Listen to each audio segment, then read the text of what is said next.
Modern software systems are built from dozens of specialized services, but connecting them exposes a hidden vulnerability. A delay in just one component can bring an entire distributed application to a halt. In a synchronous architecture, Service A makes a direct API call to Service B and waits. If B is overloaded, A fails, triggering a cascade of errors. With this tight coupling, adding more instances of A only hits the exact same bottleneck. We break this dependency by inserting a central broker. With this layer in place, Service A simply hands its data to the broker and immediately moves on to its next task. It does not wait for a response, trusting the broker to hold the data until the receiving service is ready for it. True system resilience requires severing these direct network dependencies. To achieve that, we must architect a purpose-built decoupled system. On the left is the producer, an application firing messages into the central broker. Opposite sits the consumer, pulling them out to process work. Between them is the queue, a stateful buffer where messages wait. During a traffic spike, the producer fires an overwhelming burst. The queue absorbs the surge, allowing the consumer to pull messages at a steady pace. This mechanical separation ensures an unexpected load spike will never overwhelm the consumer's downstream database with more concurrent requests than it can handle. Because the queue holds the state, either side of the system can be taken offline independently. You can shut down consumers for routine maintenance, and the queue will store the incoming messages until the consumers are brought back online. By introducing a stateful buffer between components, unpredictable traffic is converted into a manageable, steady workload. In RabbitMQ, there is an extra step built into the architecture. Producers never actually send messages directly to a queue. This zoomed-in diagram shows the internal structure of the broker. Before hitting a queue, messages hit the exchange. This routing layer intercepts incoming packets and decides exactly which queues they belong in.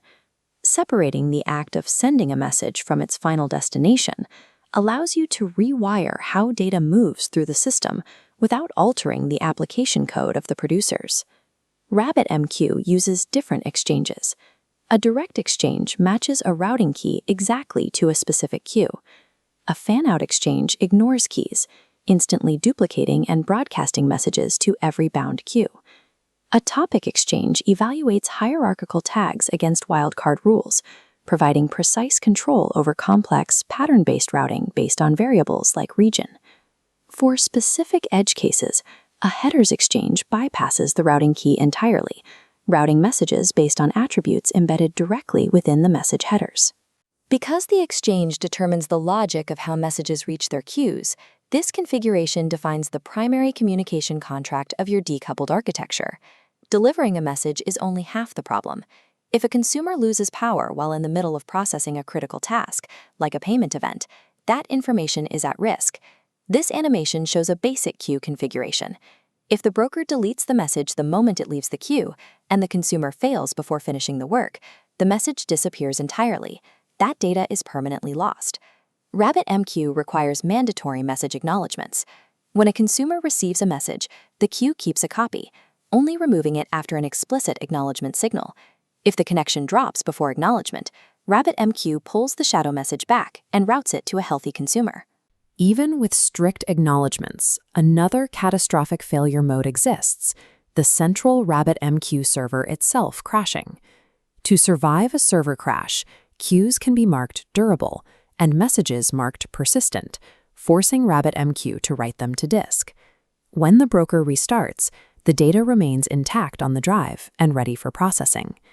Layering explicit acknowledgements over disk-level durability ensures that transient network messages are treated as durable records that survive both consumer crashes and broker restarts.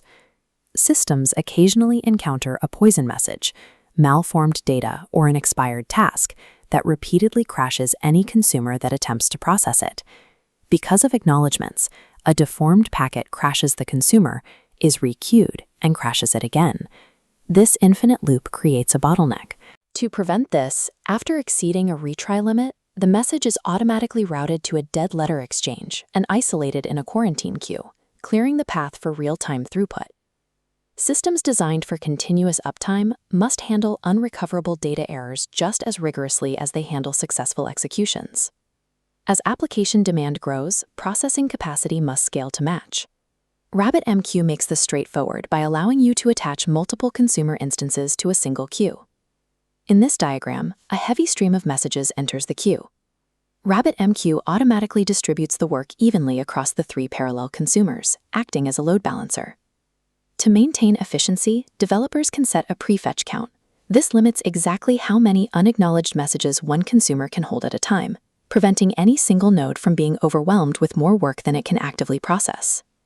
But a single instance is a single point of failure.